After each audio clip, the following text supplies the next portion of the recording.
Ladies, gentlemen, Tarkatans, half-breeds of all types from Chaos Realm, Order Realm, Sado, the Nether Realm, the Afterlife, the Heavens, even those of you, for some reason, lurking in the flesh pits. This is especially for you.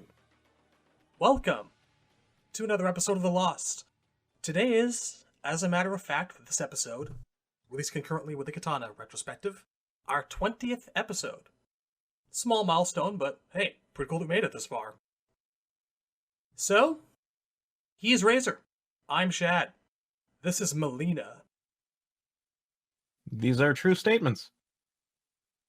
So, I guess, starting at the beginning, where do they get the idea? How do they create the character? With Kitana, there was obviously a plan in place to have a love interest for Liu Kang, the boss's daughter who would turn on him for love scenario with the Tobias's notes about the character named Kitsune. Mileena doesn't so much have that. Kitsune was left on the cutting room floor, became Kitana when they started coming up with characters for MK2.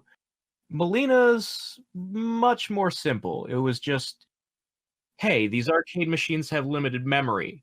We can make more characters if we take the ninjas and just do them in different colors because they're all using the same sprite. And so they're sharing assets, they're sharing space in the database. In MK1, it was an experiment which proved quite fruitful. In MK2, It was a science. Yes. So they figured, well, Scorpion has a Sub-Zero, so Kitana should have an equivalent, and they went with Mileena. And then also Jade, much the way they did Reptile. So with Mileena in particular, I think they had been looking at a couple different story ideas when they were developing Scorpion and Sub-Zero, different ways their rivalry could play out. Like, well, maybe they're from the same clan and one of them ran away and is being hunted by the other, which they later would use for Sector and Cyrax. Or maybe they're brothers, which they would eventually use when they had a second Sub-Zero in MK2. And they sort of went that way with Kitana, where, okay, so her clone is actually her twin sister.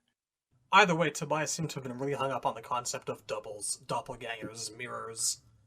I mean, when you have two people who look the same, you need a reason for them to look the same. Yes. And you need a reason for them to be enemies of each other, because that is the case. Mileena, despite being initially billed in her bio as Kitana's sister and partner in assassination missions, ends up her rival by the end of the game. I don't know about rival, more like hated enemy. Well, rivalry implies... I'm using rival in the very friendly. generic fighting game term sense. Characters who are on opposite sides of a conflict. Anyway, this was established before they started going into film because they had Caitlyn Zamir with the fans and the size. Yeah, they I mean, that's how they do it. They record all the moves with you wearing one costume color. Which I wonder, was her initial costume red because they were filming in front of a blue screen, so they have to cut out everything that's blue? The original for MK2 was blue. For 3, it was red. So, did they have a green screen then? Yes, they did. Okay, that makes sense. Because I know I've seen shots when they did MK3, the screen was blue. But sometimes you can do green and sometimes you can do blue. No, actually, if I remember right, I'm not sure if they used either for most of the original actors, but for Shao Kahn, they used a green screen. I think Shao Kahn was the first time that they did it. I seem to remember something from a GamePro magazine about that. You might be right. Although, with Shao Kahn, do you think they recorded new moves for 3, or do you think they had the hammer animations for 2 already and they just didn't use them in 2? It's a good question. We'll have to get to that. Somehow his sprites look identical, like they didn't record a second time. No, I've wondered about that too. Maybe they got Brian Glynn back for a second round. Maybe not. Who knows? I mean, if they did bring him back, they did a great job matching. No, I'm really inclined to say that they just refilmed everything because he looks a little bit more higher def in 3. Just a bit. I feel like there's reused animations, Very possibly. like the big kick, but maybe they refilmed it and you can't tell. I don't know. Did a hell of a But as job. far as Mileena goes, so the Kitana and Mileena backstory has been told different ways many different times, and a lot of fans are sort of confused about what is canon and what isn't. For starters, they couldn't have grown up together because Shang Tsung, who created Mileena, is canonically 1,000 years old, or a couple thousand if you want to like take the MK11 rumor way of Well, looking at it. they couldn't have been children together. Exactly, But that's what I mean. depending on how Edenians actually age, they did have like 1,000 years together, presumably, and that's a really long time. So Kitana might have been in her late teens that point in her life. I still wouldn't call that growing up together. More like 2 years out of a late teenage life. It's like, hey, this is your long lost sister. Right. Why can't she take off the veil? Well, see, I want to go point by point through like the established facts and Yeah. sort of separate fact from speculation. So the first fact we know is that in the old timeline, according to John Tobias, Shao Kahn genuinely wanted a daughter. He wanted Kitana to love and appreciate him. Is that on paper anywhere? It's in an interview in the collector's book for MK3. All The right. one that I talked about before with all the Malibu art. Okay. Yeah. He specifically says in an interview that, like, Shao Kahn actually had feelings for Sindel and Kitana and wanted this family, and that it wasn't just a show of dominance or taking trophies, or what the new timeline says that he wanted Kitana, or that he wanted Sindel but didn't want Kitana and only took Kitana to appease her. No, he wanted them both. He wanted a loving family. He wanted them to treat him like he was the patriarch, and that, but he knew that odds were, given how long Edenians live and how, when you're ruling an empire like this and you're keeping secrets, sometimes those secrets get out. You can't really doubt it. So he always suspected that one day Kitana would find out the truth and turn against him. Now, I don't doubt that he wanted a loving family. But Shao Kahn is who he is, and I've always kind of viewed that as this is what he wants. However, it's not the way you or I want. It's more of a this is what I deserve kind of a way. I'm sure in his head he does believe he loves them. But I I don't think mean, he I'm loves not like I'm we not love. saying Shao Kahn is not still a bad person Oh or no, he's a goddamn monster. He is a villain, and he has very villainous motivations, but it's lonely at the top, and you want people who will love you and appreciate you. You might not necessarily be able to return that love because you're a sociopath, but That's you pretty want much love. what I'm getting at. You want it to come your way. So that's our first established fact, that Shao Kahn loved Kitana, but suspected one day she would no longer be able to love him back.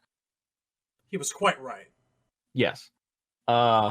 Second established fact, Shao Kahn asked Shang Tsung to make him a version of Kitana who would be guaranteed to love him and be loyal to him and never betray him.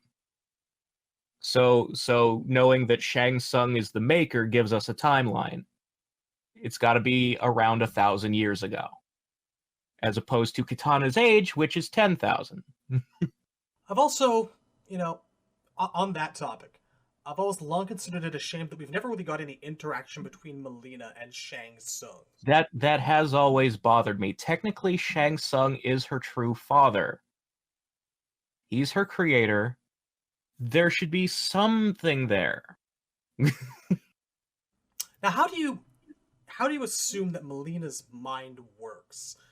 Because to some degree, Well, clearly, that's something that I want to get into with fact 3, which Okay. is that when Shang was making Mileena, he's the one who came up with the bright idea that the key to making her more loyal and more loving and more like what Khan wants is to add Tarkatan DNA. You know what Tarkatans do? They love. They love strength. Shao Kahn is strong. Tarkatans love strong. New Kitana Tarkatan will love Shao Kahn. I'm so great. Get back in that flesh pit. Get back in there. That's what I'm thinking the logic was, that because Tarkatans are kind of an animalistic race of people, that they're more primitive and that they're more prone to follow the alpha, I think he thought that was the key, and that's why he did it. And you could also add in that Tarkatans are more vicious and more violent and better killers, and that Kitana's kind of soft, and maybe Khan wanted a more violent version of Kitana, or Shang thought that's what Khan wanted. He probably saw that as a fringe bonus. It's like that certainly seems to be the dominant trait he's after in the new timeline when he makes her. It makes that sense. Kitana is soft. I want a daughter who will be a vicious killer. Now, as for the problem that she tends to eat people a lot of the time, well, it's a learning process. That is another trait of the Tarkatans, that they are, I can't call it cannibalism because technically human and Tarkatan are not the same species. But they do like to eat people. Kitana has a small box in her room with an array of perfumes and scents and jewelry. Mileena, it's a box of bones, gore, bits and pieces, dead animals, flies with their wings plucked off. So here's another thing we know for a fact. The intention was, when Mileena was made, that they would kill Kitana and replace her with Mileena. That Mileena was meant to be Kitana and steal her life. But obviously, she did not. Why was the plan abandoned? Well, when Mileena came out, because of the Tarkatan in her DNA, her face looks half Tarkatan. And Shao Kahn went, wait, that's not a perfect clone. She's not identical. What the fuck? Well, in the meantime, we can just have her wear this. They put them on assassination missions all the time. I'm still a genius, my liege. Yeah, see, that's the thing. Normally, like, when an experiment fails, you throw the product in the trash, right? Kind of hard to do that when the product fights back and is an expert assassin with size. Well, it seems that Shao Kahn would not have had a problem with that. He would have just thrown Mileena in the trash. But he has the bright idea of, okay, well, I can't replace Kitana with this. But if I keep this around, I can, like, have her hang out with Kitana and always keep an eye on Kitana. And that way, when Kitana does betray me, I'll know. And I'll be able to do something about it. Going back to how Mileena's mind works for a second. Mileena is very much convinced that she is Kitana's biological sister. So Shang, whatever he did, clearly worked some magic to also maybe give her some of Kitana's memories, but apply them to her. And maybe use magic to shift things around a little bit. Yeah, I mean, Mileena came out of the flesh pits a full-grown adult. So she would have to have some kind of, like, knowledge of how to live and, like, an education sort of magically put in her brain. And, you know, we don't actually know for a fact that Mileena, like, whether or not Mileena thought she was really Kitana's sister, or if she knew she was a clone. She seems to be aware, at least by deception. But by deception, it's a known fact. She discovers it for real in Mortal Kombat Gold. Yeah, there is, like, in the arcade endings of Gold, Kitana is screaming at Mileena that what you really are, and that you don't deserve anything because you're artificial. And Mileena is acting extremely in denial at these words, like, but I don't know if you can say it's because she didn't know, or if she's just refused to accept it all this time. Like, how long has she been in denial? Yeah, it's a matter of breaking through years of denial. probably something that she always suspected for as long as she was alive, facts maybe not matching up with the way she thought they were in her head, finding out things happened to Kitana she thought happened to her, that kind of a thing. The other thing about like the idea that maybe her like I said, when you come out of the cloning tube an adult, they need to put an education in your brain. Whether or not those were like Kitana's memories does potentially track, because they don't say that, but they do say in MK4 in Gold that Mileena has the ability to read Kitana's mind. I think it's an ultimate, actually. Is it an ultimate?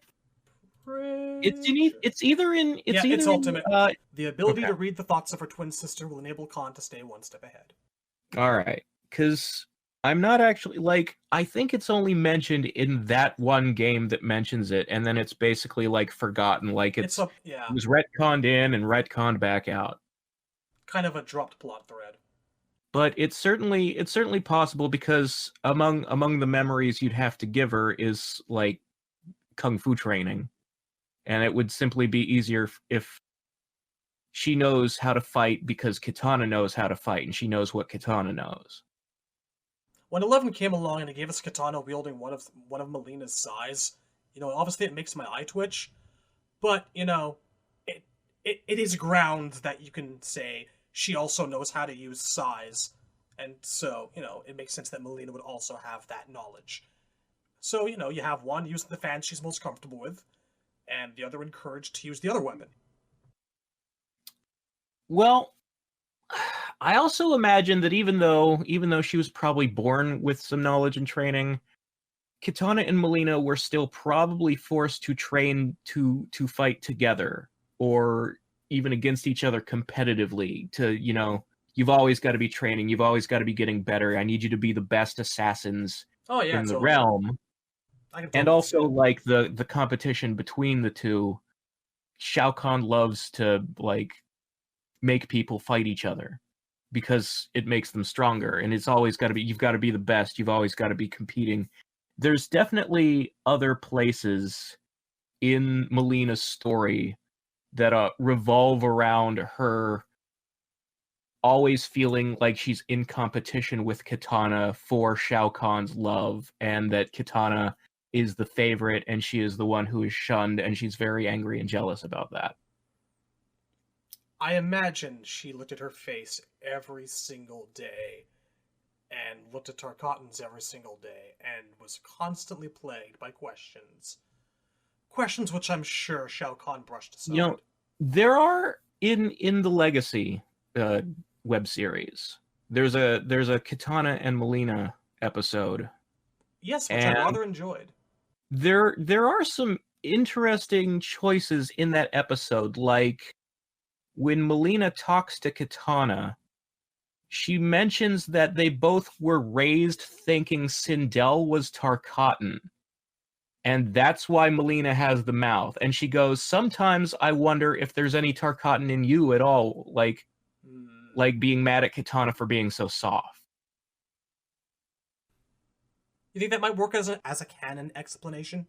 Well, I don't think it would necessarily work in the games, because I feel like Kitana would remember Sindel a little. Like, she wasn't that young when Sindel killed herself. Right. She wouldn't remember Jared because whatever the case, however old she was far too young. Right. But she would have had some Sindel was around a little bit before she committed suicide. Kitana does remember her mom, so I think she would remember if her mom was a fucking Tarkatan. Either way, there is definitely yet to be introduced. You could go the other way with it, because you look at Shao Kahn with his helmet off, and I'm talking about, like, original Shao Kahn, not the turtle man we have now. Original Shao Kahn had claws growing out of his face. So you could say, well, Mileena inherited the weird spiky monster part of Shao Kahn's DNA, or at least that's what they were told. And even though they're twin sisters, somehow Kitana didn't get that part. You could just legitimately say that Khan sits them both down, and explains that he was once, the equivalent to what Raiden is for Outworld, and so it was that Mileena inherited some of his more feral aspects. Yeah, I mean, you can, like, even with identical twins, well, I'm a weird non-human, so my kids were bound to have birth defects, and those come at random. There you go. We've solved it. Go us. There is another way you could go with it, and it ties into the fact that, as we said, Kitana was already nearly an adult when she was introduced to Mileena, and that it would be hard for her to buy this "you have a long-lost twin sister that you're only meeting for the first time now" story. When I think as a writer of how I would explain that scene and make Kitana buying into it make sense, what I am picturing is, obviously she needs to be fed a story, and the story needs to sound believable. So what if the way Shao Kahn told Kitana things happened is 10,000 years ago, it wasn't that we invaded Edenia. It was that, yeah, we beat them in a Mortal Kombat tournament, and right around the time you were born, I conquered this realm, and the rebels attacked the castle, my castle, and you and your twin sister were babies at the time, and the rebels snuck in, and they managed to abduct Mileena. And we went after them, but we could never find her. We thought she was dead. And now, all these thousands of years later, we found Mileena. She was living in the wilderness. She was being raised by a tribe of Tarkatans. And that's why she's wild and violent, and why you had never met her until now. We thought she was dead, and we just found her. Okay, And okay, but why is her mouth actually like that? Shut well, up. see, That's I'm getting why. to that. So in the Green Lantern comics, there's a character who looks just like Mileena, who is a member of the Sinestro Corps. Her name is Karu Sil. And her backstory, the reason she has Mileena-like teeth, is because on her alien planet, her parents died, and she was raised by the alien equivalent of wolves. And to fit in with the wolf pack, she took a sharp rock and carved her own lips off so she'd look like the wolves do. They don't have lips, and they have sharp, pointy teeth. So you want to ascribe that to Mileena, the Green Lantern You origin? could. It would make just as much sense as anything else. It's all about concocting a story, and I think the past 10 minutes show conclusively that it can be done pretty easily. Yeah, and the important thing is that it sounds vaguely believable, but obviously you still want Kitana to have some doubt, because she Ideally. does eventually have reason to do some detective work on her missions and start putting two and two together and figure out that Shao Kahn's been lying to her all her life. And Mileena is just another in that string of lies. So the lie can't sound too perfect, or she'll never question it. So, before we start actually on the games themselves, I figured we could talk for a brief bit about the relative recent phenomenon that is Mileena's frightening popularity. And I mean frightening on a couple of different levels. Yeah. Because for you guys out there, guys and girls out there who are like recently introduced to the MK series, and I mean recent as in MK 2011. Yes, I know that's like 9 years, but it's recent for us because we've been with this. I think there's a lot of people who MK9 was their first game, or MKX was their first game. And, either or both. And I think, that all depends on, like, obviously how old you are. See, for us, it's very bizarre. How aware of the games you are, because the 3D era, it didn't sell poorly. A lot of people have this mistaken belief that those games bombed sales-wise, but if you actually look up the numbers, they outsold the Tekkens that were released at the same time. The 3D era MK games were actually some of the best-selling fighting games of their time. It's just that sales for fighting games in general were down across the board, but they still sold like several million copies each. They just didn't sell like tens of millions like the NRS era games have. And a lot of that has to do with like marketing. Like, obviously Midway was going out of business, and they just didn't have the money to make a game up to the standard of what we call AAA now, or to have like as many commercials and advertisements on the internet and all the like the marketing machine that Warner Brothers obviously has. I would say that Mileena started becoming notable as a character right around the time of Dissension. Yes, Deception is definitely like her big breakout, because before that, obviously Kitana's in the movie, Melina's not. Mileena dies in MK2. Is a hidden character, whereas Kitana is immediately playable when they come back in Ultimate. Is again not in MK4, but is in Gold, same with Kitana. Mrs. Deadly Alliance. Yeah, wasn't in Deadly Alliance, but Kitana was. So throughout the history of these two characters, Kitana has always been the main character, and Mileena has always been the background character. Around Deception, actually, she also showed up in a Playboy magazine, topless with size in front of her boobs. That's true. This is kind of a turning point, actually. This is like, wow, okay, so MK now actually has a sex symbol. Yeah, and it's Mileena. It was odd at the time. Well, it's worth noting that when Deception came out, they were pushing Mileena very hard. Like, the first big trailer for the game is a CGI fight between Baraka and Mileena. Baraka and Mileena were the poster characters. Like, they were in all of the advertising for Deception. And it's funny, actually, that Midway showed the restraint it did putting her size in front of her nipples, because in that same issue of Playboy, Blood Rain is there, and she is showing full frontal. Amazing. Yeah. Look at us, we're classy. But classier than the studio that makes Blood Rain, at least. Even so, I don't think that anyone was really prepared for like the amount of crazy fan demand there's been for Mileena in 11. Yeah. Well, I would say that the main push that really drove the fandom to be what it is for Mileena on Twitter is that she was the queen of Outworld briefly in X. Oh, and people love their queens. This I don't know what to call them, group or generation or what word to use, this Mileena fans seem to gravitate towards the image of royalty. It's the same fandom you see behind Rain and Sindel. The Edenians do have kind of a following. And I think it's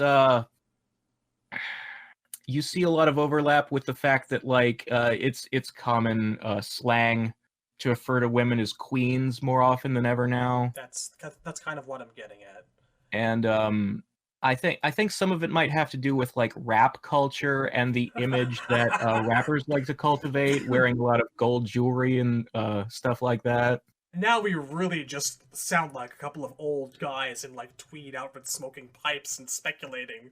I mean, I am an old man trying to understand the youth. That's really what it is for me when I try to figure out this fucking Mileena fandom, because You see, the kids, they listen to the Kombat jams, and I used to be with it, but then they changed what it was.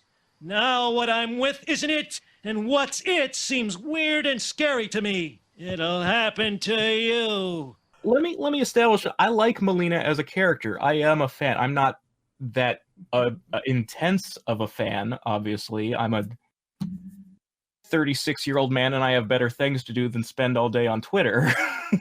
Look, all I'll say is this. I kind of get it.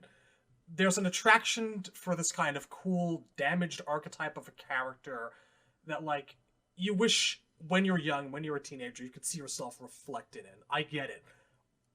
In 1998, I wore trench coats and I dyed my hair silver with, like, color spray paint for, like, one day, and I really regretted it, but it was cool to walk around and pretend I was Sephiroth. That's on record, and I'm not ashamed. So I get it, but, you know, please don't actually try to emulate Mileena. She's not a good role model. That's all I'm saying.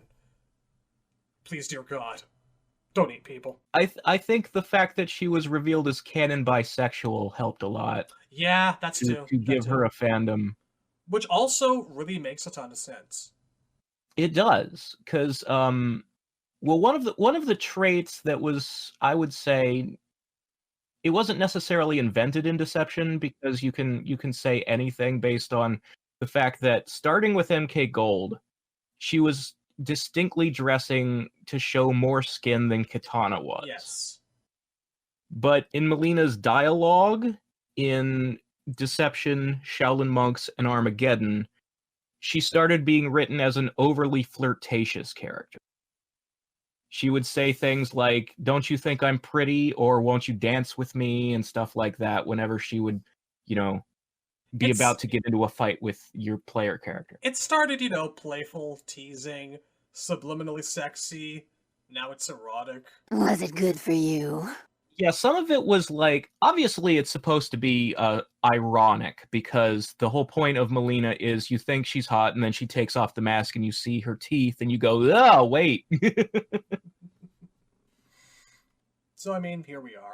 And it does tie in, like, actually I should have said, when Mileena was created, she strongly resembles a sort of ghost story or urban legend from Japan, which is that there's the story is that you run into the ghost of a girl in an alleyway, and the girl is wearing a surgical mask, and she asks, "Do you think I'm pretty?" And whatever you answer, then she takes off her mask and reveals that she has a Glasgow smile because she's a ghost and she was horribly murdered. And she goes, "Do you still think I'm pretty?" And if you answer no, she'll kill you. And if you act disgusted, she'll murder you. And if you say yes, she will cut your mouth like hers. Apparently, the only way to actually escape this ghost unharmed is to say, "Meh, could take it or leave it." I get the feeling this isn't going to work with Mileena. No. But yeah, so the fact that Mileena is hot with a mask on, hideous underneath, is a reference. It's based on that. It's Did John actually go on record as saying that's where he got it from? I don't know if he has. I don't know if anyone's ever asked him. I just feel like it's fairly obvious. Okay. And I mean, there are characters all throughout Mortal Kombat who are obviously based on some piece of mythology. Like, if you look up Oni demons, we ended up having them in Deadly Alliance. And honestly, the Japanese lore that Oni used to be humans who were evil and basically becoming a demon is part of their atonement, that pretty well matches Dramen's backstory. John is very well versed in Japanese folklore and literature, so I wouldn't be surprised at all if it were the case. Like, I was researching the Dugpas sect of Tibetan monks a couple of days ago, and I just started doing a little bit of reading. It's like, hey, they were called the Brotherhood of the Shadow by the people who didn't, because they were suspected of being warlocks and, necromancers and shit. And I'm like, huh, here we are again. Everything back to MK. Yeah. And obviously, he got the idea for the Lin Kuei from a book about the history of how Japan got the idea for ninjutsu from Chinese martial artists. He came up with the White Lotus Society and the Black Dragon because those were actual historical groups or terms. So yeah, he uses history and mythology all the time. And Mileena is potentially just another example of that. Alright, well, I just wanted to cover all this because, she's a crazy popular character out there now, and I just wanted, I wanted to put our perspective out as, like, old fans of how odd it is to see this huge renaissance around a particular group of characters, but that we always just took as being part of, the general cast. Yeah, I mean, I honestly, I can't say it surprises me, because Mileena is the most overtly sexual character, which is always a big boost to a female character's popularity. All right, that's the perspective of two old men in tweed jackets smoking pipes. Right. But I would say, like, talking about her overt sexuality and her flirtatiousness and the way she dresses. I feel like there is a different tone or approach to it in the modern games compared to the old timeline in her motivation for being that way. Because obviously in the new timeline, she's much more accepted by Shao Kahn. She's allowed to actually fulfill her purpose of replacing Kitana. She gets what she wants out of life, but she's still that hedonist. Whereas in the old timeline, the general sense of the character was that she shows this skin and acts overly affectionate towards people because she's starved for affection and because she wants you to look at her body so you won't look at her hideous face. She does come across these days as a smidge more technical and calculated in her ambitions, as depicted in X and the comic. It feels like she's sexual because she wants to have fun and live it up and be treated like the queen she believes she is. Whereas in the old timeline, she was sexual because she was attention starved and desperate. I think it works. I think the picture of Mileena in the old timeline as sort of a sad and sympathetic character. You know, Shao Kahn favors Kitana even though Kitana doesn't even love him, and ignores Mileena, who does want that love and affection, because he sees Mileena as a failed artificial creation and Kitana as a real person. And Mileena can never understand why can't I be the favorite? I'm doing everything he wants and I'm trying so hard to please him, and you don't even care, Kitana. Well, you don't even want his affection. Sympathetic up to a point. She still eats people. Sure. Obviously still a bad guy. You could say the same thing about Reptile. Everybody feels sorry for Reptile. Reptile gets shit on all his life. Reptile's still a bad guy who eats humans. we covered that. He melts people with acid. He's not a role model either. He is cruel towards the mammal. Still a bad guy. But like Mileena, that doesn't stop you from feeling sorry for them or sympathetic towards them. And it doesn't, that doesn't mean, on the other hand, though, that you want to see them do a face turn or that you think they actually deserve good things. Not at all. You know, bad people should still be punished for their sins. There are smokes and there are reptiles. Only some of them get what they deserve. Indeed. But yeah, I feel like the sort of sad and sympathetic version of Mileena is a deeper and more interesting character, although I can still see why the NRS era version appeals to people. I personally like either one. I do miss the kind of look at me daddy aspect to it, but things haven't really transpired in a way that would give Shao Kahn any time to give her or not give her the attention that she seeks. I will give it to MKX and especially the comic book, because thanks to them, New Timeline Mileena does still have some of that desperation for affection that she isn't getting, because you look at, like, she's making out with Rain or Reiko, and Reiko's making this I wish I wasn't here right now face. Or obviously she gets with Rain and Tanya at the same time, and both of them are just using her to kill her and steal the throne. Well, I don't know if Rain's been with Mileena, but it's one of those things, you know. She's probably very familiar with a lot of people around the court. I mean, Tanya has been with both of them at the same time, so I have to think that it's a full triangle. Maybe. But you know he's thinking of Kitana. I'm sure he is. Okay, so on to the games now? Yeah. Alright. So obviously in MK2, Mileena's story is again reactive to Kitana's. Kitana's the main character and Mileena's the supporting character. Kitana's story is she has long ago found out the truth and is planning to betray Shao Kahn and waiting for the right moment and keeping it a secret, pretending to still be loyal. And Kitana and Mileena are partners because they're twin sisters. They go on assassination missions together. Mileena is always staying close to Kitana so that she can keep an eye on her. Kitana is sneaking off to meet with the heroes, particularly Liu Kang, and feed them intel and help them win the MK2 tournament.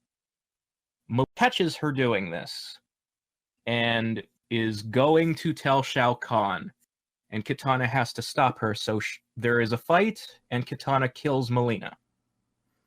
We talked about this in the Kitana retrospective, but you tend to think that she gave her a kiss of death and as kind of a sympathetic goodbye gesture. I think that Mileena went berserk and Kitana had to chop her head off. But one way or the other. There's a couple different ways you can play it. Certainly you could go with the decap. They go with the decap in the Legacy web series. I think. I mean, I've also always, like I said in the Kitana episode, which these are being released on the same day, so maybe you're listening to this one first, maybe you're listening to that one first. I don't know, so I'll just repeat it.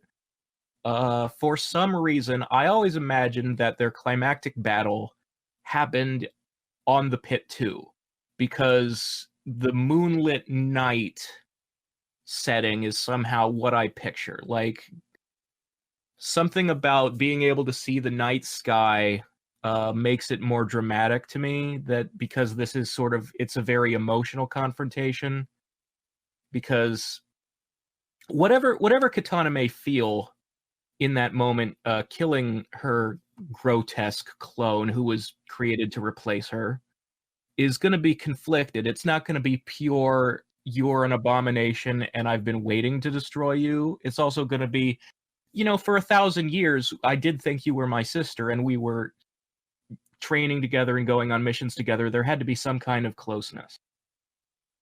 So as far as the final blow goes, like I say in the Kitana episode, I imagine that she does like give her a kiss on the forehead or the cheek before she kills her, but it doesn't necessarily mean that Mileena blows up like a balloon and explodes, because that's very silly and would ruin the drama probably. I just think maybe she gives her a kiss as a gesture, and then she does some kind of killing blow. And it could be the decap, or because I'm imagining it's the pit, she could just knock her into the pit. The way that I've seen it, and again, like I said on the Kitana retrospective, which you, I don't know, might want to listen to first. It seems logical to me to go in that direction, but I tend to envision it as being in the living forest for a couple of reasons. Number one is that it's a very unsettling and ominous background. It's creepy, it's nightmarish. Number two is that Jade is hanging around there during MK2, and we know that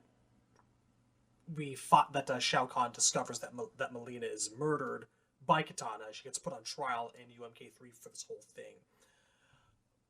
But it's more, well, it's just as much about like the ominous and oppressive atmosphere of the forest, because I get the sense that it's here that Mileena confronts Kitana about sneaking around and, you know, speaking with Liu Kang and threatening to go back to Shao Kahn with this, you know, you're a traitor to our entire family.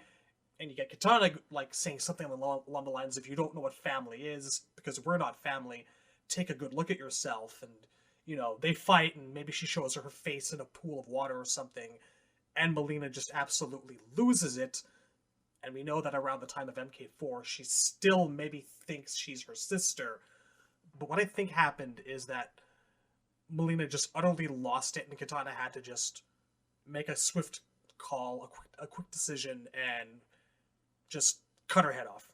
Self-defense. Had no choice. Had to do it. And Jade probably saw the whole thing hiding from behind a tree, and that brings us into the future. So that's the way I've always envisioned it. Well, you can certainly go the way that Jade saw what happened and ratted Kitana out.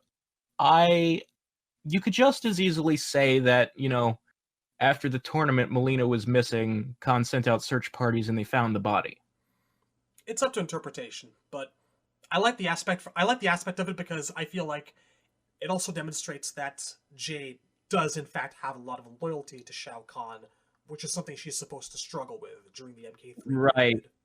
That's sort of the issue. Is I wonder how much having Jade do this thing or that thing pushes too far in the direction of her betraying her friend, and then like how sorry can she feel? Like, you have to be careful with the audience's perception of how evil Jade might be before you get to that point in Ultimate where she actually does choose Kitana's side.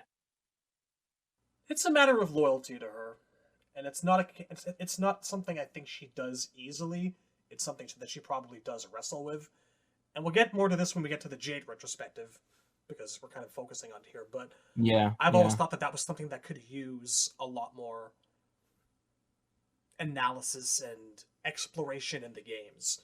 I mean, it would certainly would be interesting to see Jade sort of wrestle with, I just watched you kill your sister, and like struggling with the morality of turning Kitana in, Yeah, or that's all I'm maybe getting at. reluctantly testifying at when she's put on trial by the high courts of Outworld. It's good drama food. Yeah. Well, one way or another, we have Mileena dead. Yeah. So Mileena ends up in the Netherrealm, as evil people do when they die. Which, by the way, establishes that, yes, clones do have souls. So it's interesting because when Mileena comes back in Ultimate MK3... Ooh, wait, hang on. Okay. I do want to bring up a gameplay aspect here before we All move right. on with the story.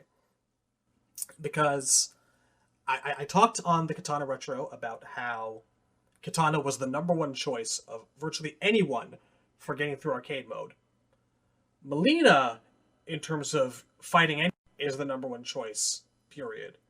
That's true. The tier list for MK2 is Mileena, then Jax, then Lu and Kitana. Then everybody else, then Reptile. Yeah. Pretty much. Yeah, the top four are really the ones that matter. Everybody else was kind of wrestling for irrelevance. There's a bit of a back and forth whether or not it's Mileena or Jax, but Mileena has complete and total air control, a really fast teleport, the ability to toss out as many sides as she wants in the space of seconds. It's very similar to the reason Cabal is the top in 9. The ability to do those little hop fireballs super fast is the game changer. She just breaks the whole thing. It's wonderful. But yes, Mileena is reborn. Mileena finds herself in the Netherrealm. Well, so like I was about to say, in Ultimate MK3, Mileena has sort of a very short and shallow bio about Shao Kahn bringing her back. But yes, it's one of those ones that got changed when they moved over yes, to Trilogy. Mileena and Ermac both had bios in Ultimate that were essentially no better than placeholders, because Mileena, Ermac, and Classic Sub-Zero were the hidden characters in Ultimate. When they got to Trilogy, they got real bios, like more fleshed out ones that basically replace the ones from Ultimate. So her Ultimate bio just says she was brought back by Shao Kahn generically. But her Trilogy bio really fleshes it out by saying, no, she was brought back by Shinnok and given to Shao Kahn, but really she's supposed to be spying on Kahn for Shinnok, because Shinnok has this intimidation hold over her that she's absolutely terrified of him because he's the literal devil. And so she's willing to, if Shinnok says so, betray her quote-unquote father. I'm going to have to go back and look at the Trilogy bio again, because I'm not certain if it actually says in the bio itself she's brought back by Shinnok, or whether that's just revealed in her ending. Because I think the Trilogy bio sticks to the Shao Kahn resurrection story, but it's in her ending you find out that it was really Shinnok who was responsible for it. Yeah. When Mileena is murdered, she finds her soul is reborn in an evil place called the Netherrealm. Here she accepts servitude to an almighty god known as Shinnok. It is Shinnok who allows her soul to be reborn on the Outworld. So that's what happened. Kahn resurrects her, but unbeknownst to Kahn, it's because Shinnok allows it. And he wants someone else up there as another agent of his, along with Noob Saibot. Yeah, so actually her ultimate and her trilogy bios are the same bio. It's her ending that was changed. And through her ending, the fact that Khan brought her back is replaced by the fact that Shinnok brought her back, because honestly the idea of Khan bringing her back doesn't make sense, because the Sindel backstory establishes that the Shang and Khan don't have the power of resurrection. They need the Netherrealm's help for that. Although, technically, according to Vanilla, they did bring Sindel back on their own. It was in mythologies that it's established that, no, if you want to bring someone back from the dead, you have to have the Netherrealm's help. There's no other way. This is one of those things that I can see Quan Chi hanging around for. Sure, we can make that happen. It's no problem. Well, I like to imagine if I were making a story mode that retells 1 through 3 the way 9 did it. The proper way to use Quan Chi is to have him be like when Shao Kahn or Shang Tsung contacts the Netherrealm to arrange these deals. They talk to like your standard magic hologram of Quan Chi. But Quan Chi doesn't appear in person. He sends Noob Saibot to do those things for him. That way you get a Quan Chi who doesn't take over the fucking narrative. He gets the necessary minimum of screen time. I would prefer it that way as well. But there is a Brotherhood member who is actually supposed to be in those games, who works for Quan Chi, and that's Noob Saibot. This is his job, is to be that go-between. That's the way that I usually like to picture it. It's like, hey, weird, creepy guy that has absolutely no details but blue orbs in his face. You think you could take this down to your really creepy masters downstairs? See if they can help us. See if they can help us out. You know, get another soul back up here. She was good. We could really use the help. Nods and then just disappears. Doesn't say anything. But her original Ultimate MK3 bio ending. It took more from her original MK2 ending, which is where we neglected to mention this. She was boinking Baraka at the time. Oh yeah. So, seeing that as a kid, it's like, hey, okay, no wonder she likes hooking up with this guy. Her face. Yeah, that is something that we forgot to mention, as established in both her ending and Baraka's ending. Or no, maybe not Baraka's at all. It's only in hers. Okay, it's just hers. So as established in her MK2 ending, she has a secret affair with Baraka going on. And the part of the ending that never happens, obviously, is the part where the two of them decide to overthrow Khan and become king and queen. But the fact that, once again, in her ending, Baraka is mentioned, and the two of them working together, 2 games in a row, even though endings aren't canon, when you mention something 2 times in a row, that is canon. The base is, if it's mentioned and it's backed up in a future game, then it's canon. Pretty well can be taken as such. Also of note, in MK9, Brian Chard has revealed in interviews, or at least one particular interview with MKO, he has said that 9 story mode was going to have scenes between Baraka and Mileena, but they ended up on the cutting room floor. And there is an intro in X where Johnny Cage makes some crack about Mileena sleeping with Baraka, and she gets mad that the rumor is out. Like, who told you that? I'm sad now, Razor. My God. I did not know that until now. If only that had been in. If only. So it does seem to be a consistent through line through the games. And it comes up significantly in Deception too, although they don't really play it as a romance thing. There is definitely a partnership or connection between the two that goes sour in that game and they turn on each other. So consistently, Baraka and Mileena are a couple. We're going to have some good dialogue in a couple of weeks, folks. Get those Baraka Mileena matches ready. It's going to be interesting. That's assuming Dominic remembers. I certainly hope to see it. If it's not there, I'll be very disappointed. Look, I have always supported those two crazy kids, and I just want them to find happiness together. Oh my god, they're offspring. They're horrible, horrible offspring. I mean, you have to think about it. Like, Mileena, with all the trouble that she's always going to have finding a partner who is not disgusted when her mask is off. If you think of it, like, from Baraka's point of view, Mileena is the most beautiful Tarkatan in the world by a wide margin. It makes a ton of sense. She's incredibly attractive. She's powerful. She's strong. No wonder he wants her. She's a path to the throne. Probably wicked in the sack. I have to imagine that she's the type to bite and claw. It's if you're it's into a that, given. great, It's a given. I think that's just how Tarkatan sex generally works. Baraka's probably into that. I feel very filthy now, and I want to stop. Okay, so we've established that they were definitely an item, Right. and it goes places in the future, but it takes a spot on the back burner during. Right. And again, this is transition. her ending from Ultimate, which would be replaced by the one about Shinnok in Trilogy.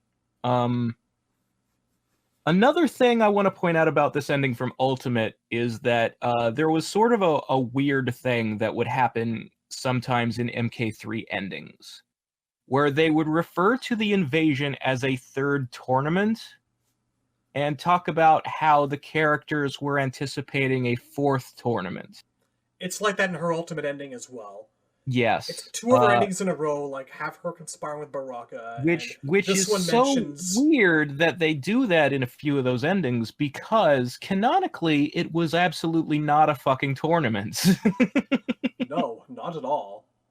I think Smoke's original one was like that too. They talk about him like fucking off into the living forest to like master all the ninjas' fighting skills like some sort of proto-chameleon.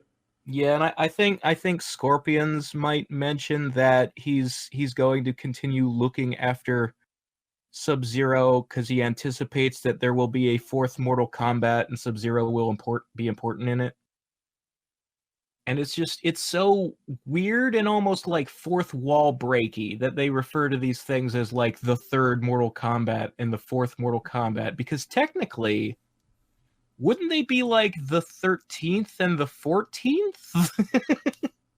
Well, they hadn't thought that far ahead. They didn't think us fans were paying that much attention to the narratives to know how many past tournaments. Because like MK1 is the 10th tournament, and then suddenly MK2 is the second tournament. That math doesn't work. But well, as we know, you have to use language that the audience won't be confused by. So they also solidified these things further on down the line, really, by the time of MK3 and such. So it's no surprise. Yeah. So anyway, canonically, Trilogy is the real version of MK3, and that ending does supersede the one from Ultimate. So we see that followed through with when Mileena comes back at MK Gold, where it once again repeats. She was killed in MK2, went to the Netherrealm, Shinnok allowed her resurrection, and now she works for Shinnok. And she remains this way throughout the time since. Whatever Shao Kahn's doing, recuperating in the background since MK3. One of the things that MK4, although typically an underwritten game, by the time of Gold specifies that she's been a servant to Shinnok ever since her rebirth. So she probably still, along with Noob Saibot, is constantly reporting back and giving information and doing whatnot. So, well, specifically her role in Gold is that, so at the start of MK4, Shinnok snuck into Edenia and took it over and threw Sindel and Kitana in the dungeon. And then he used Edenia as a staging ground to attack Heaven and go after the gods, which was what he really wanted to do. So Mileena is like itching for a fight with Kitana, like a rematch because bitch killed me. But I want revenge. And I want what was supposed to be mine. I want the throne. Actually, you know what? Just looking at Melina's MK Gold bio here, the Yeah. wording really makes it seem like she could have been in the Netherrealm this entire time. It's a possibility. Well, I would imagine that she was present for the invasion in Trilogy, and then after Shao Kahn failed, she was pulled back to the Netherrealm. Just sit here, you're a member of my army, you wait for my instruction. That's what seems most likely to me, because Yeah. it's not like Trilogy wasn't canon. It was. No, definitely. It's just that I've never really thought about it much up until now, like where she's actually spending her time.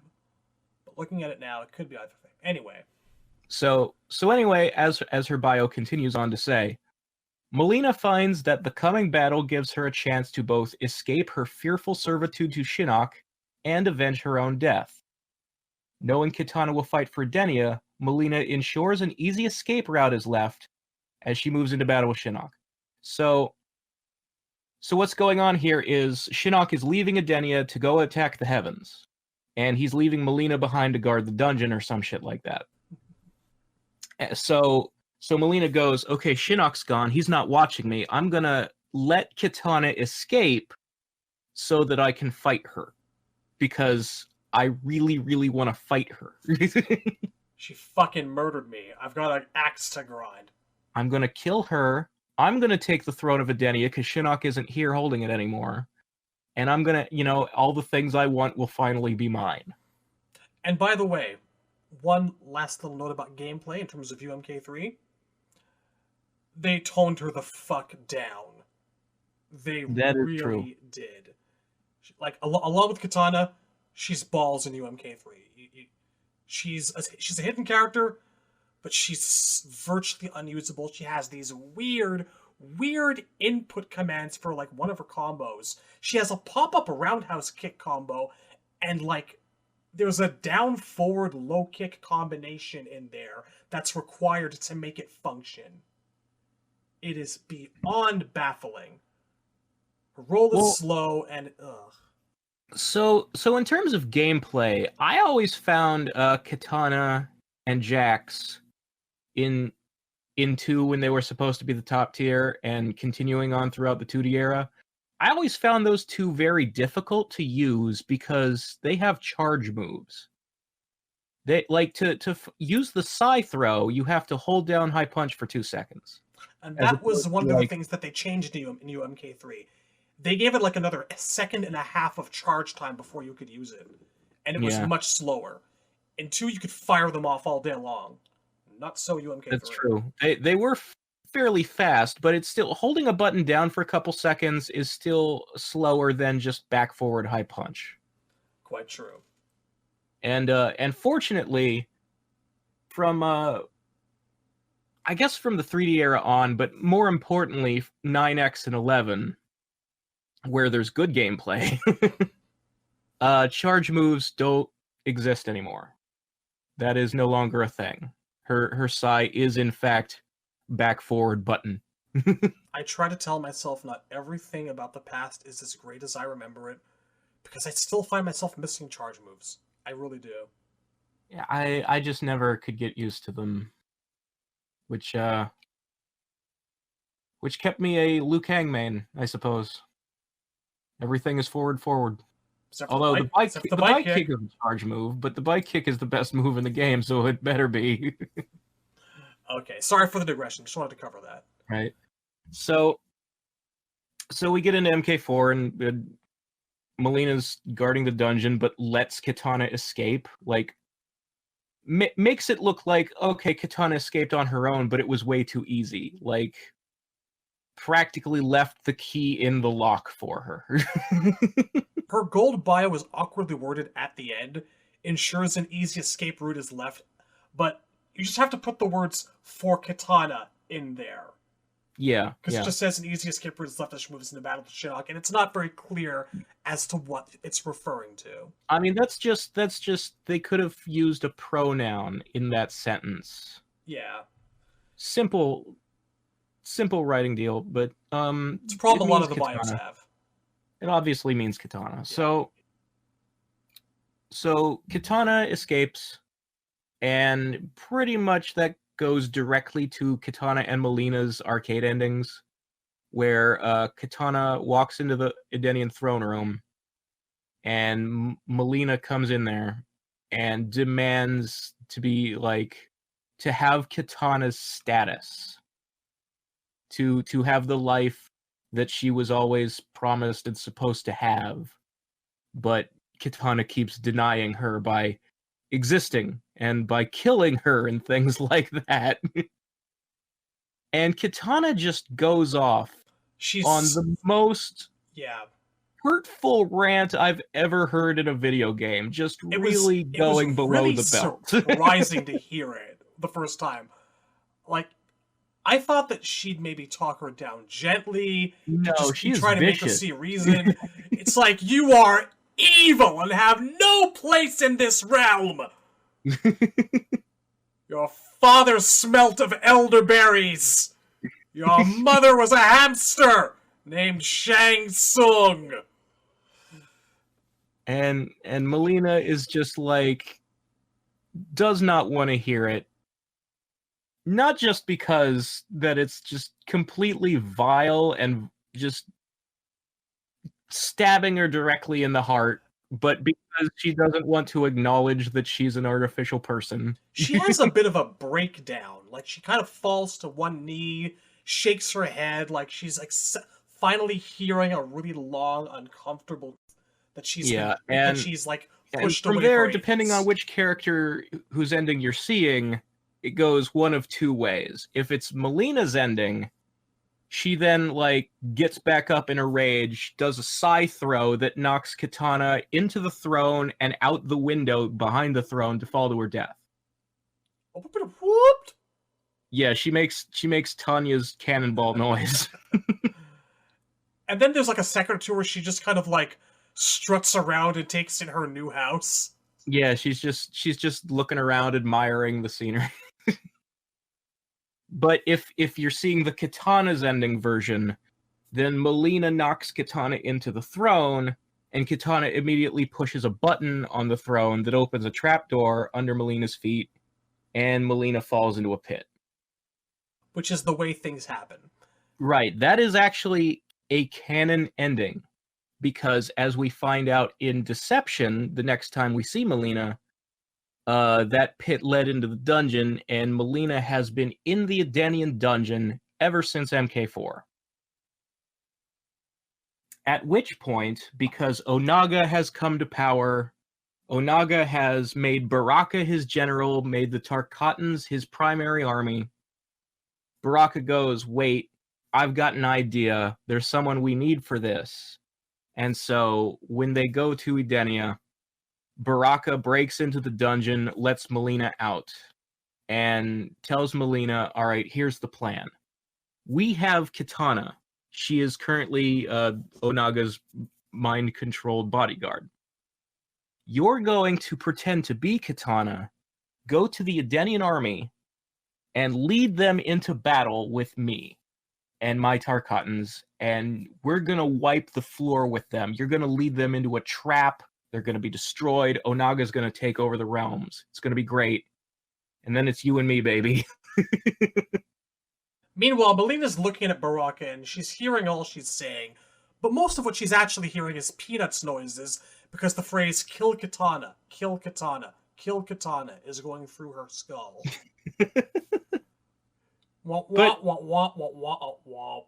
But she does go through with the plan, and somehow the plan works, despite the fact that Mileena is wearing pink and a see-through veil. Somehow the Edenian army just goes along with it, and it says in her bio that they never question it because they thought Mileena was dead. So she was probably being held as the secret shame. Kitana probably couldn't bring herself to kill her. Not only Should've, was but Mileena couldn't. in the dungeon, Kitana didn't tell anybody Mileena was in the dungeon. Mileena being in the dungeon was a secret. Nobody in Edenia knew that Mileena ever came back from the dead. They thought that she was still dead from way back in MK2. Unrelated, the Edenian dungeon is virtually rat-free. I mean, someone had to have been giving her food and taking out her waste and whatnot, but... I suppose. There's always time for a snack. She's been down there a couple of years. It's at least 2 years, yeah. You gotta take your nourishment where you can get it. It's probably a very dark and damp place. So yeah, the Edenian army just accepts that the princess is wearing pink today. And a lot less. It's like, hey, man, war really gets her off, huh? Oh, well, tally-ho! I will say, I mean, obviously, we all know Kitana had one of her outfits in Deadly Alliance was purple anyway. So maybe Kitana had just taken to expanding her wardrobe and not being so married to the color blue as we'd like to in that period of time. Well, the MKDC one's a weird color of like light blue, almost like silver, so sure, I can see there being a lot of variety in her wardrobe. I know nothing of this topic, for my wardrobe is entirely black, but I mean, I understand it. Movie Kitana wears nothing but black, except for that one scene where she's in a dress that's kind of a glittery red. Like the first scene where you see her as they're walking through the warrior shrine, and then Shang starts talking to Statue Reptile. I mean, I imagine that Kitana has a very extensive wardrobe. She's a princess. Sure. I'm just saying, we joke about the pink outfit somehow fooling everybody, and I will still grant that the see-through veil, I mean, how do they not see the teeth? But it's not 100% ridiculous. I've got to imagine there was maybe an extra layer of bandages under there or something. It's not a foolproof disguise, and I don't know, probably... I also have to actually consider that Mileena's probably not the best Kitana impersonator around. I feel like her inherent viciousness probably comes that problem with her voice. Like, she always sounds like her throat is sore. Yeah, like, despite it being intended to look identical, they've never, ever sounded identical. Not once. I mean, they have the same voice actress, but... One's just angrier and insane. Obviously doing the I've got a frog in my throat thing the whole time she's doing Mileena. They distinctly sound like two different people. What I'm saying is, I'm actually just surprised that no one called her on her obviously moderately more hostile than usual behavior. Well, so the rest of the story in Deception is that, so Mileena does pretend to be Kitana in front of Kitana's army, but the question is raised of how much she actually interacts with that army, because her plan is, as soon as she gets there, to put Bo Raicho in charge, because she figures this guy is incompetent. He's going to get them all killed. This will definitely play into my plan to have them fight the Tarkatans and die. So it seems like she immediately gives leadership to Bo and maybe hides in a war tent the rest of the time and tries to avoid interacting with people too much, maybe. You know, maybe they're like, "What's wrong with your voice?" And she's like, "Oh, I'm sick. I need to go lie down." And she just stays in her tent. Bit of a frog in my throat, dearie. So literally. So what she does not anticipate is that Bo Raicho is visited by the ghost of Liu Kang, who grants the entire Edenian army a magical buff that allows them to defeat the Tarkatans. At which point, Mileena goes, "Wait a second, I have the better army. Why don't I just stay in charge? I'll pretend to be Kitana forever, and my army will take over the realms." And Meanwhile, Baraka is like, we were supposed to win. That bitch betrayed me. So it's time And- for a little meeting in the old beetle lair. Yeah, also of note is Mileena realizes Baraka is the only person who knows I'm Mileena pretending to be Kitana. He's gotta go if I'm gonna maintain this ruse. Guy I've been shagging on the regular. Ultimate power over an entire nation. Gee, I wonder. Whatever, sweetie. There's enough like you down the line. Literally. Speaking of there being enough like Baraka. Yep. So we don't actually know if this part is canon or not because Armageddon didn't answer anything. But the way the endings in Deception go is that Mileena agrees to meet Baraka at the beetle layer stage in Outworld.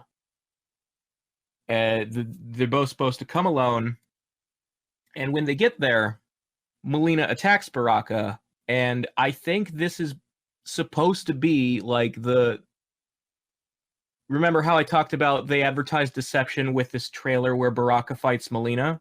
Oh yes, and we all lost our shit. It was absolutely marvelous. That fight happens in the beetle layer. Like, that video is apparently the canon fight between them in their endings. But what Mileena does not know is that this is not Baraka she's actually tussling with. No, she is in fact fighting an imposter, a completely different Tarkatan, but she can't tell the difference because they all fucking look the same. And this is subtly really cool. Because it shows us that she does not have everything a Tarkatan has. She is just as much Edenian. She doesn't have their heightened sense of smell. It says that particularly in Baraka's ending. That's true. Now, Baraka's ending is the part that's probably not canon. Because what she does is, after tussling with the Baraka imposter, she boots him into one of the pylons in the beetle lair. The stage interactables. Yeah. Kicks him into one of the pylons, and he's devoured alive by the flesh-eating beetles that dwell there. Yeah. Baraka's ending continues this, because immediately after she does this, as she's savoring the victory, he screams her name, and she turns around stunned, and he slices her directly in half. Now, we do know this is not what happened, because Mileena is one of the very lucky fellows in Armageddon to get a bio. That's true. And according to that bio doesn't mention any conflict with Baraka at all. What it does mention is that when she realizes she has the best army, and then Onaga is defeated, Mileena, pretending to be Kitana still, takes her army and marches them to Shao Kahn's castle and seizes the fortress and names herself the new person in charge of Outworld. Now, I have a theory as to why they're both still alive during Armageddon. And it ties in directly with the fact that they are both present when Shujinko was gathering all the energy in his fist.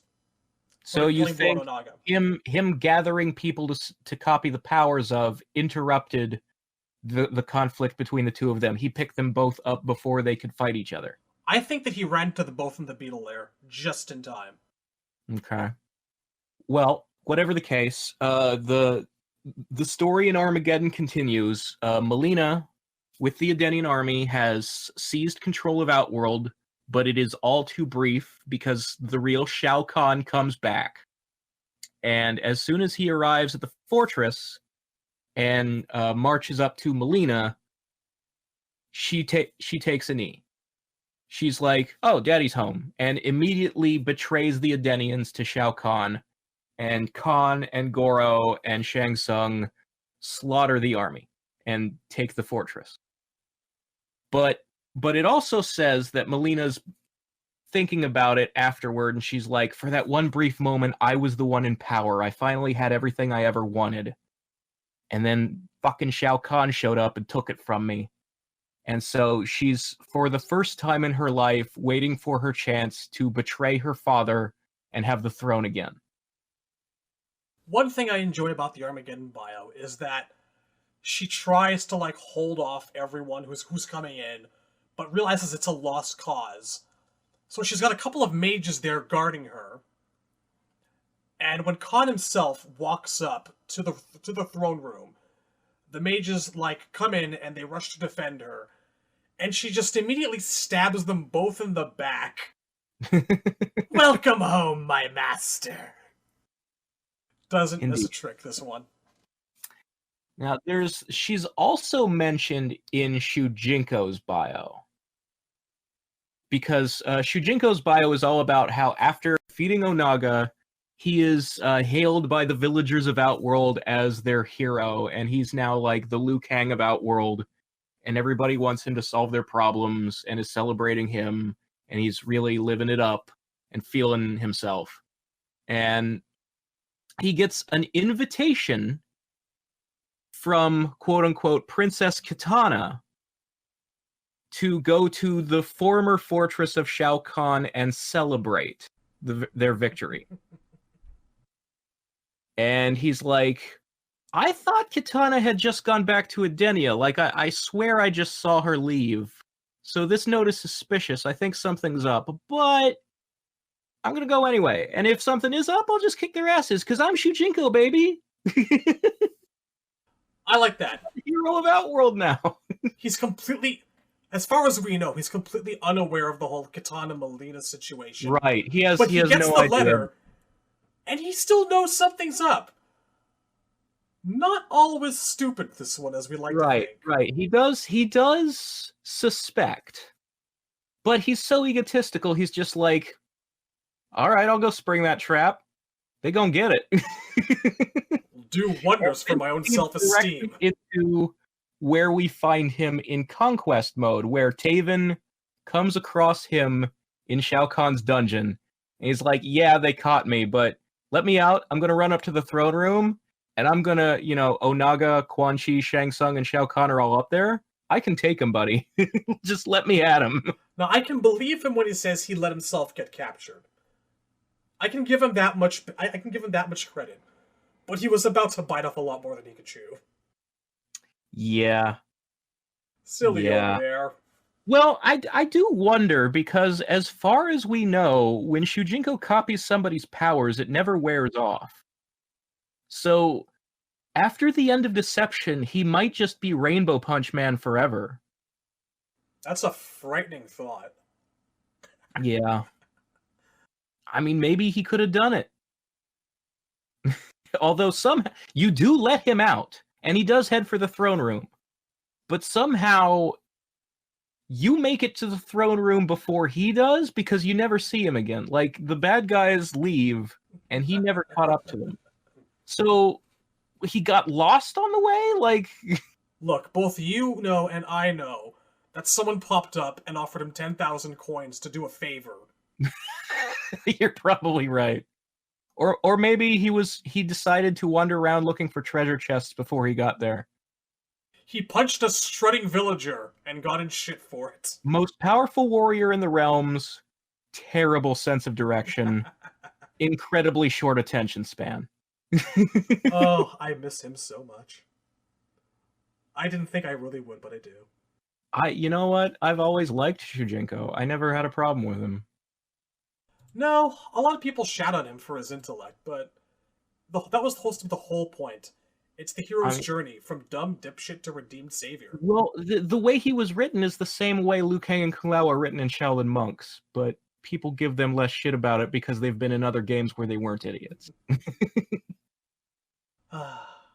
It's not his fault he didn't know that Damashi meant liar. Let's just be nice. He can't speak Japanese, even though, like, if he could speak Japanese, he would know that his name is Japanese for main character. But anyway, so Shao Kahn busts in, takes his palace back. They kidnap Shujinko. Mileena is like, I mean, she surrendered to him immediately, so she obviously knows she can't take him. but she also no longer has that loyalty to father thing that she had all her life. Yeah. Now she's just like, the throne was mine for a moment, and he fucking took it from me. I've got to find a way to get it back. It's subtle, actually. There's a lot of character growth here that's implied. And she's also willing to let go of Outworld. She's like, I am destined for greater things. I do not relish serving Khan. I'm not going to rest until I get that status back. Though it will be impossible to rule Outworld now that Shao Kahn has returned, there are other realms ripe for the taking. Edenia will be mine. So that's what she wants. Yeah, I think there's an aspect of that where she's still just thinking, Kitana's life is supposed to be mine. I must kill and replace her. The programming probably never left her entirely, but in addition to fulfilling, the things she's created to do, there is more of a sense of agency through her Armageddon bio. Yeah. I mean, it's definitely, like, all the bios ultimately lead into giving the character a reason to want to be the one who gets to the top of the pyramid and gets Blaze's power. And actually, you know what? While we're talking about endings, she gets one of the non-shitty ones, actually. That's true. I actually don't hate her ending. It makes some sense. For an instant. I mean, it is actually, like, it fits her character, as opposed to, like, Kintaro gets 4 magic swords by stealing the powers of fighters who happen to be around at the time. By the power of... Or Tanya can suddenly control dragons with her mind or whatever. For an instant, the power of Blaze united Mileena and Kitana. And when the energy dissipated, Mileena had become beautiful. But Kitana was horrified to find her mouth filled with elongated, razor-sharp teeth. The change in her appearance allowed Mileena to pose as Kitana and finally take her rightful place on the throne of Edenia. She imprisoned Kitana, who went mad in the palace dungeon. That's not napkin in a restaurant material. That was pretty well thought out. So no, that is in fact kudos. What Mileena has always wanted. Yep. This shit makes sense. But, rare for that game. Incredibly, incredibly rare. At least among the endings. Indeed. But as we know, things did not pan out that way. No. Nope. Somebody else won Armageddon. Two somebody else's. Taven in this timeline and Shao Kahn in the next. But that's a story for another time. That it is. I don't think that we actually see who... Oh, wait, hang on. There is one last little bit of trivia for Mileena in the original timeline. Because at the Battle of Armageddon, after the pyramid rises, and there's a calm over the battlefield, the warriors look upon it in awe and wonder. And Mileena gets the distinct honor of being sucker punched in the side of the head by Stryker, who makes the run up. It is a moment that will live forever in our minds. For that moment, that one shining moment, Stryker was beloved by all. And it is glorious. She shows up a little bit after that during the battle. She jumps onto Shang Tsung's back and starts taking bites out of him until he tosses That's her true. off. That's the most interaction the two of them have ever had. Yeah. Took a bite out of a real dear old dad, didn't know. Again, like, I understand that legally Shao Kahn is her father because adoption. Shang Tsung created her. Shang Tsung is her dad. I just want her to acknowledge it one day. Please. Let there be some kind of relationship between those two characters. And sadly, so it is, with Mileena taking a chunk out of Shang Tsung's back and falling into the pits of combat beneath Blaze's pyramid. She dies. And that's it for Mileena in the original timeline.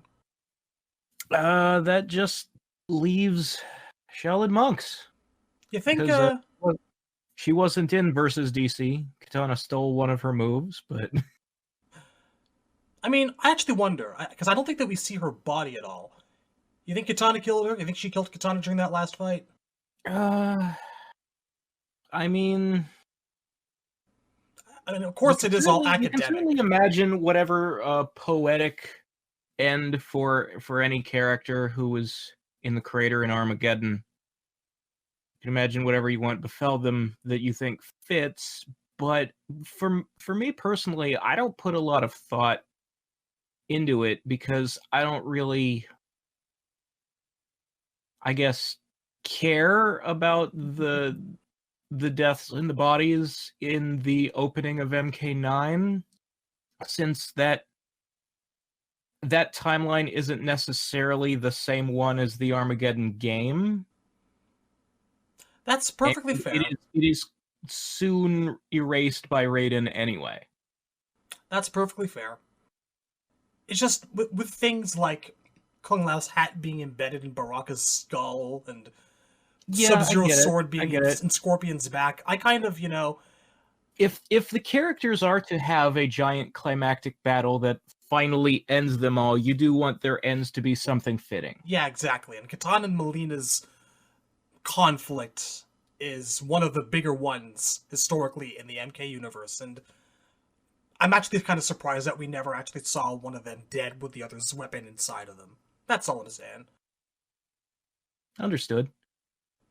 If I can glean one little thing, it's that from that vision that Kitana has in her MKX ending, where she sees herself from a timeline where Earth was destroyed and she survived Armageddon. I think that had things panned out, Mileena would have died by Kitana's hand in that alternate timeline at the pyramid. And it would have been for good that time. Yeah. I think if Mileena is to die, it should be to Kitana. And in the next episode, we shall certainly see that is not always the case, and also is not always satisfying for a lot of people. So unsatisfying. Ugh. Bugs. But before we get to that, let's talk about a timeline where Mileena doesn't die at all during MK2. Are you okay, Razor? That doesn't sound right. Are you okay? Are you okay? Are you okay? Are you okay? No, I'm not fucking okay. I've been stabbed through the face and set on fire. Fucking Shaolin monks. So, yeah, we talked a bit, we talked at length how Shaolin Monks is unquestionably one of the most fun MK games of them all to play, if not the most fun.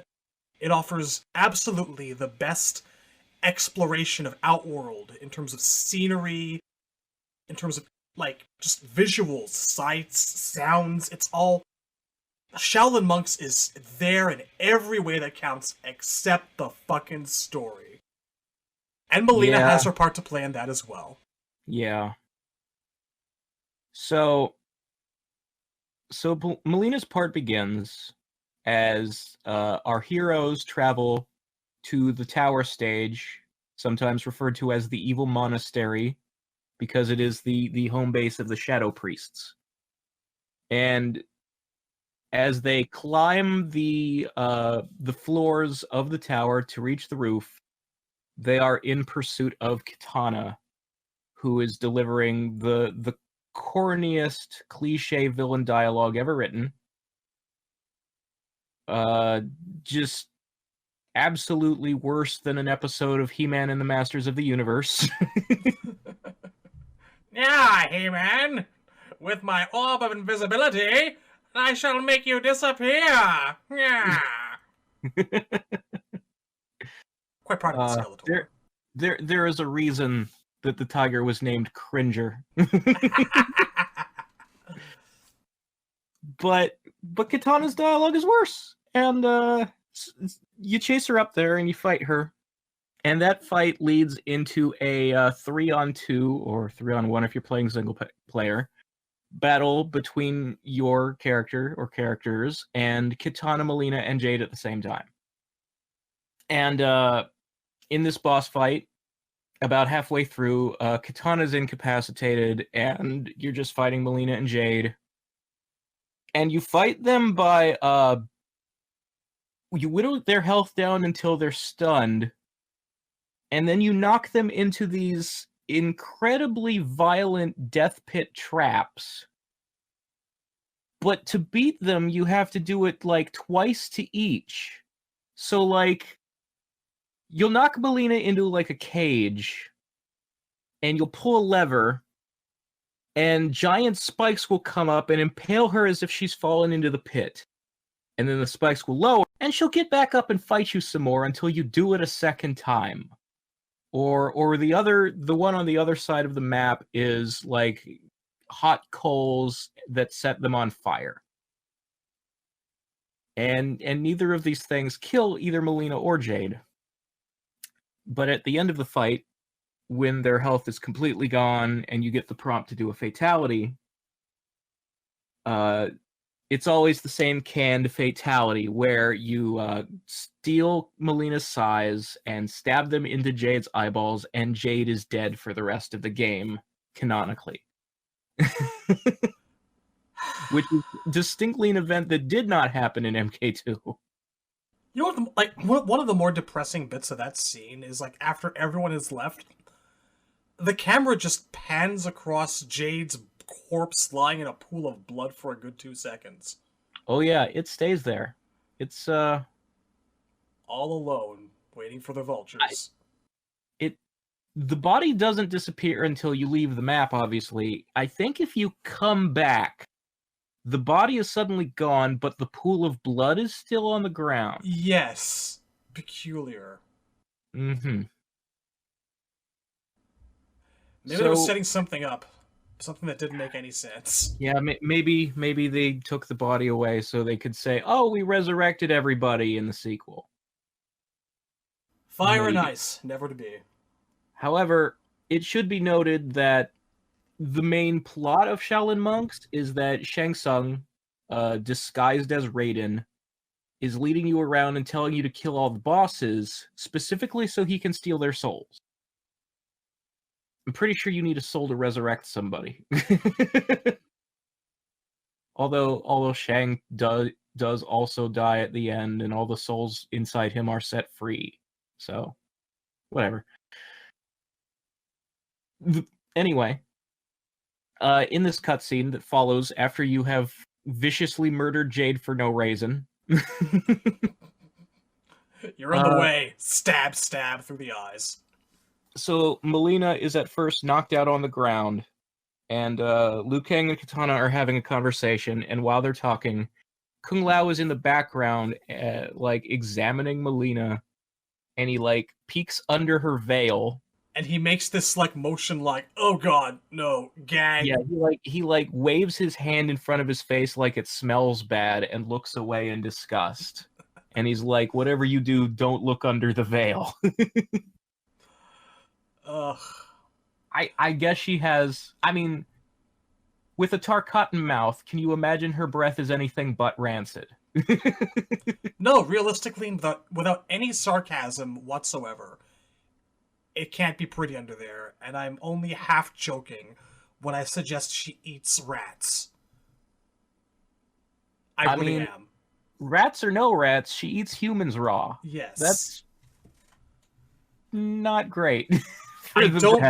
I don't know if they have brushing in Outworld, but if they do, she don't practice. I mean, they probably have some primitive form of hygiene, but... Well, let's be real. She picks her teeth with her size. It certainly can't compete with the gum disease known as gingivitis. So... But that's not the end of Mileena. She gets right, no, she takes her size back. As the cutscene continues on, they wake her up because they're trying to force answers out of her because Kitana was previously under a mind control spell and it's just broken, and they want to understand what's going on. And Mileena explains that Kitana was placed under a spell because she had found out the truth about Shao Kahn, and they were trying to keep her from betraying her fake father. But then Mileena, like, does a standing split to kick Kung Lao in the head and get away. and Kitana immediately chases after her, and we don't see them again for several levels. Side note, that entire battle with Kitana, Mileena, and Jade, really irritating on higher difficulty levels. Yeah, it's not great. And I will say, like, you'd think it would be easier in 2-player because there's 2 of you, but if I was to complain about one thing about the gameplay in Shaolin Monks, it's that in 2-player you share a fucking health bar. Oh, yeah. So if your buddy can't get the hang of jumping over a spiked pit, both of you are fucked. I've said it before, though, will say it again. I would love it if they could just port that to current gens with online co-op. It would be a dream.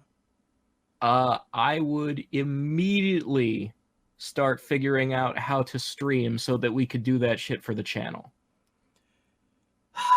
The thing I am most looking forward to ever happening in the world of Mortal Kombat is a port of Shaolin Monks for the modern consoles. I am, of course, aware that you would take Liu Kang because he's your boy, and that means I'm stuck with Crouching Tiger, Hidden Jackass.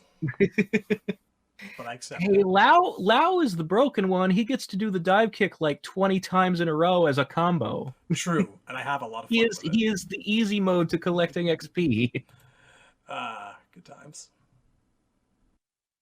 So, anyway, there is a weird reference to, like, I'm trying to remember exactly how the wording goes, but there was something about how wherever Mileena is, Reptile is close by, or vice versa. Yeah, like, what the fuck was that?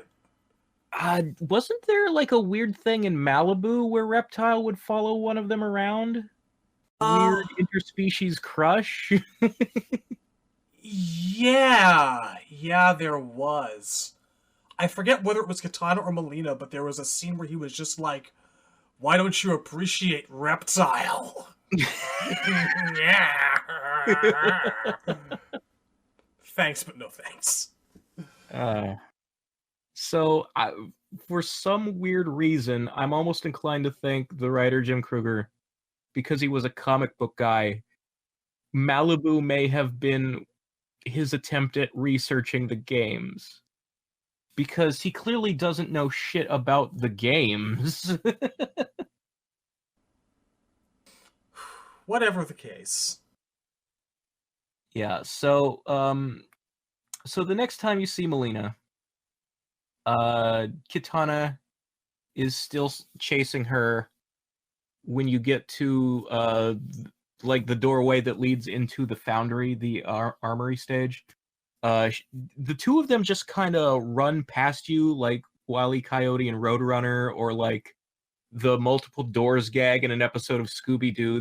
They're in and they're out, and you're like, what the fuck was that? But you see them again if you find a hidden area in the treetops of the living forest, which I think is supposed to be what they meant with that Reptile and Mileena are always around each other thing, because the living forest is Reptile stage. He's the boss of that area. But if you find the secret path up the trees into the bridges and tree houses that are above the living forest, it's a short area where you fight some goons, and then you get to the boss fight of the secret area is Mileena by herself. It's not much of a fight, weirdly. Yeah. It is notable because it's like the main place you get to hear her actual like fight dialogue, where she will taunt you as you're beating her up and say things like, "What's the matter? Don't you think I'm pretty?" and stuff like that. It's where she does most of her sexy flirting in that game. But when you beat her, it ends completely inconclusively because she escapes through a portal and Kitana chases after her again. And that's the last time you see Mileena in the game.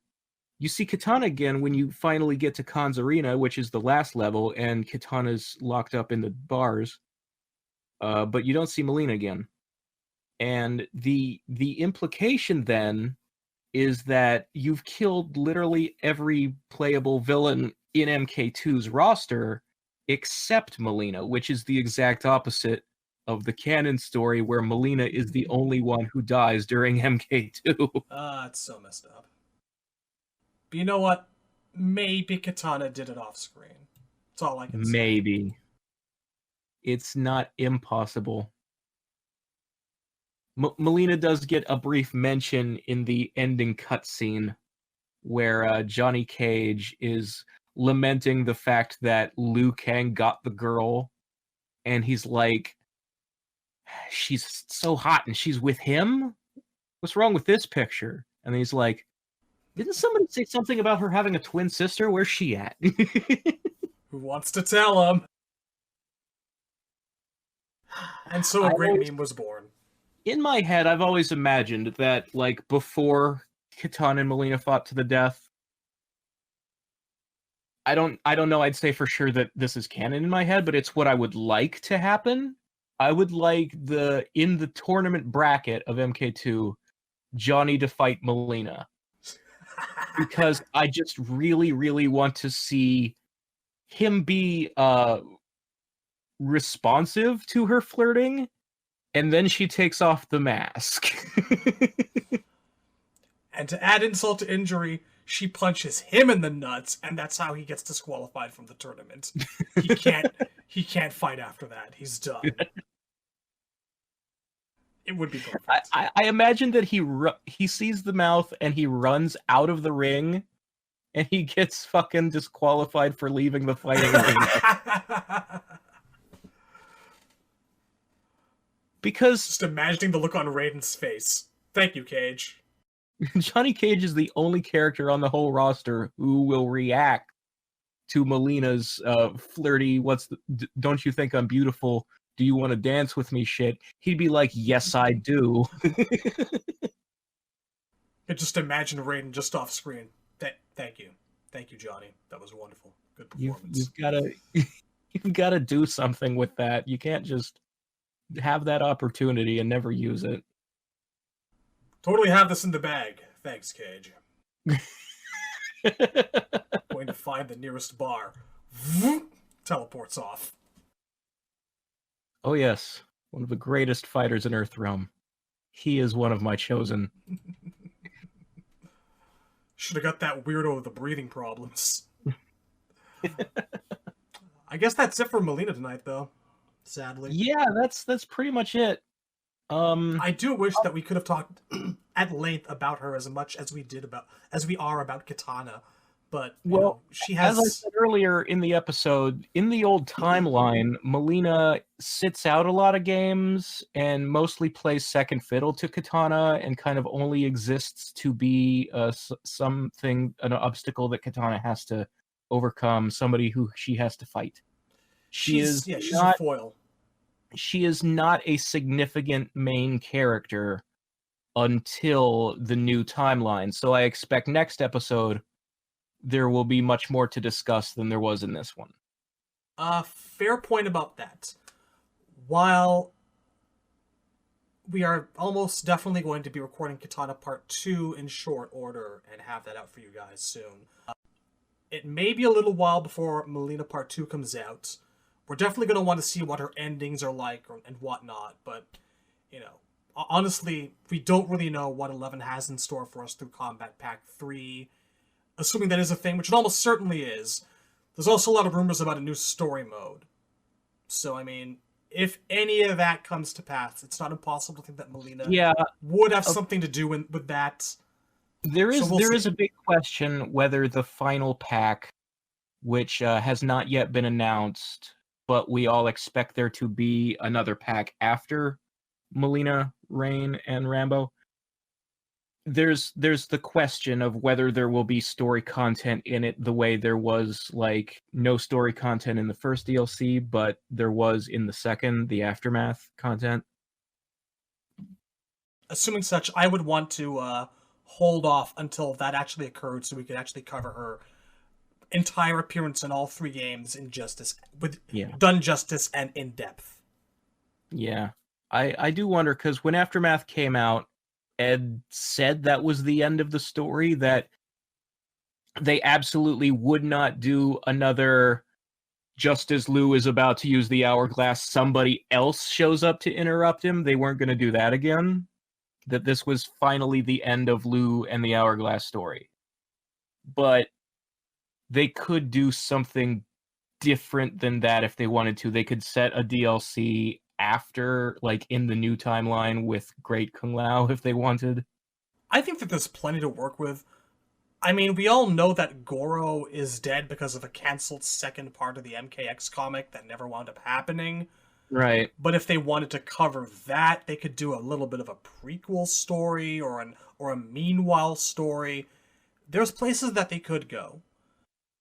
Yeah, there are loopholes to him saying that the story was finally over. And let's be honest, Ed says lots of things. That's true. Much It's also worth noting there was a leak that the PlayStation Store in a foreign country accidentally advertised Combat Pack 3. I'm not sure how legit it was, but the price tag was $30, which implies more than just characters. Yeah. I guess we'll just see. If we can't do Mileena Part 2 right away, we'll come back to her. Yeah. So until then... yeah, that's it for the old timeline. If you haven't seen again, less Mileena content, but I think I prefer it. In terms of, like, the depth of her character. My Mileena is sad, pathetic Mileena who Shao Kahn ignores. It's my preferred go-to version as well, but I do have to say that, for the most part, X and 11 did a pretty great job with her. I mean, there are definitely things about Mileena's story in the new timeline I like. I think that she's one of the few characters who got some good shit as opposed to mostly being shafted and written like crap.